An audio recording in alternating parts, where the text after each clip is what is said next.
What's good, guys? It's Nuzzle. Today I'm going to tell you what you need to do to become the best Captain America you can be. First things first, I'm a Celestial Captain America, and I've also climbed to Grandmaster in my ult whilst playing with friends that are not so great. But because of this, it's put me through all sorts of situations, whether it's me solo tanking, playing off tank. I've learned from these experiences, so now I want to pass the knowledge on to you guys so you can improve your general Captain America gameplay. So regardless of your rank, whether you're bronze, silver, gold, it doesn't even matter. You could be completely fresh, never touched them before, but as long as you listen to this video, really take in the information, trust me, you'll see immediate results. But before I continue, shout out Japanese Curry 100 times, you know what I mean? Because I genuinely thought this character was trash. I thought he was dog. I thought he was useless. I didn't really see any value in him. But from him putting his character on the map and me giving it a try, I'm not gonna lie, I've never had this much fun in a video game before. I really do advise everyone that watches this video to try Captain America. Trust me, he's super fun, especially once you know how to maneuver him properly, know how to function as a character whilst playing him in game. I'm telling you, it's nothing like you ever played before. But anyway, enough of the waffle. Right then, first thing on the list is Liberty Rush. I want you to solely use this ability to escape at all times. Forget all the foolish videos you might have seen of Cap doing 300 damage bursts. It's not real. I'll tell you that from now. And you will be back in the spawn room every single time. The only way it's going to work is either the enemy team healers are not functioning as players, or it's a very low rank lobby. And the only exception for you to use this ability aggressively is if you're winning a fight or you need to close the gap immediately to finish off the enemy player you're attacking, or straight backline that you might see with low HP. Okay, onto Living Legend. This ability is mainly for blocking damage, nothing really more to it. You're mainly going to use this to block damage before you dive a target. And always remember, you're not Doctor Strange and you're not Magneto. So always protect yourself and yourself only. You're going to be grabbing a lot of attention, so you need to hold up your shield when you're taking heavy damage. There may be occasions where you might be able to save a teammate with the shield, but don't look for it all the time. You have to remember, this shield is your lifeline. It's going to help you massively when you're attacking on the front lines, you're attacking other tanks to build your ultimate, and it's also going to help you on the back line when you're attacking the squishy targets, because they're all going to focus fire you to try and melt you as quickly as possible. But a quick tip is that when you actually do dive squishy targets in the back, which is going to be primarily healers, most times they're going to use the CC straight away. So as soon as you dive them, you kind of want to flick your shield up for 1 second or just hold it and see if they just use it in panic, because obviously you can deflect that ability right back at them and CC them, which could lead to you taking them down and winning the fight instantly. Last on the list is Freedom Charge. This ability has many different applications, but I like to use it in a very simple way. My way of using it has got me a lot of wins, so it does work for me, but if you found a way where it works for yourself, then carry on as you are. So what I like to do with this ability is mainly use it to pressure the backline, as it basically counts as a second life. Because when you dive those backline targets, they're going to obviously try to turn and melt you, and when you are low on HP, you can pop this ult and get all your HP back and continuously apply pressure to the backline characters. You can also use this ability to stall objectives, as it helps with teammates coming back to point if they've just been eliminated. Stalling becomes really useful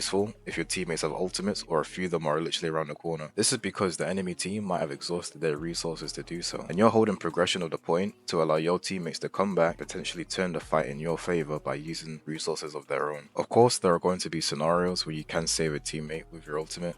If the opportunity arises, definitely take it, but more time I suggest you use the ability for yourself, as Captain America is a very selfish tank and it allows you to get more value out of the character when you're pressuring backlines. Time for Captain America's gameplay loop. This is a plan I want to rinse and repeat throughout the entire match. I'm going to split it into 2 different loops, as it does depend whether you're solo tank or off tank. For off tank, the first thing I want you to do is have patience and wait for the enemy team to engage. There is no point in diving in there first, as you will get bursted down in seconds like I nearly did in this clip. Luckily, I knew where my exit routes are and where the mega HP packs are located, which is vital to your survivability. Once your main tank is fighting and the fight has begun, the second step is to dive the backline characters that are isolated from their team. I want you to use alternate paths or the quickest path to the backline before you engage. And when you do engage, remember, you have broken line of sight with your own healers. So once you've done damage or you've eliminated another healer on the enemy side, I want you to retreat back and get back to your own healers so you can get healed up and repeat the process again. Just a couple things to note. When you do dive a backline, don't expect to take them out every time. Captain America is extremely weak,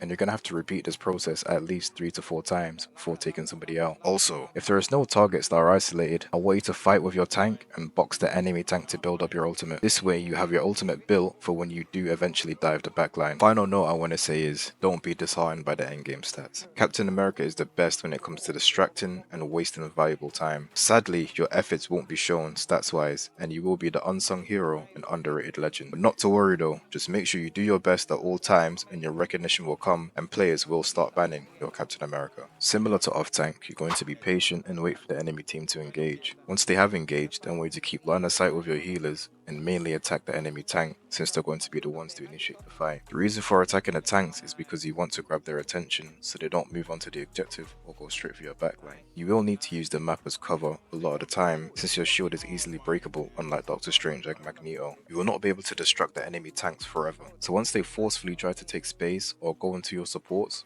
or wait to switch targets immediately and viciously beat out the backline to the best of your ability, or wait to leave them in fetal position. Remember this is mainly a stall tactic and the enemy team will get frustrated and start pushing aggressively. Try not to stray and chase targets too far. Keep the fights close so you can always be backed up. I know this is very tricky to do on convoy maps since they are very open. It will be best to try this at corners where the payload needs to turn so you can use the edge as cover. It will be doable in the open as long as you stay close to your team and use the map the best you can as cover. Just another little side note, if you are distracting the tank successfully and keeping them at bay, want to jump over them and throw your shield into the crowded area of enemies and attack a squishy target that's close for a few seconds, then immediately retreat back to your healers. You can do this quite a few times as it will help build your ultimate faster and waste a few seconds, as time is very important in this game and every second counts. The ultimate goal of both gameplay loops is to make the enemy team do mental gymnastics. What I mean by that is they will have to constantly decide whether to stop you from pummeling their supports or back up the rest of their team that's moving towards the objective. When you are diving their supports or diving the backline, you're opening up space and creating opportunities for your team to make offensive plays. This concludes my gameplay loop. Remember, this is just a basic blueprint to guide you in the right direction. I'm sure there is many steps that can be chopped and changed to be made more optimal, but this helped me climb to Celestial and I'm confident it will help you. Probably heard this 1,000 times already,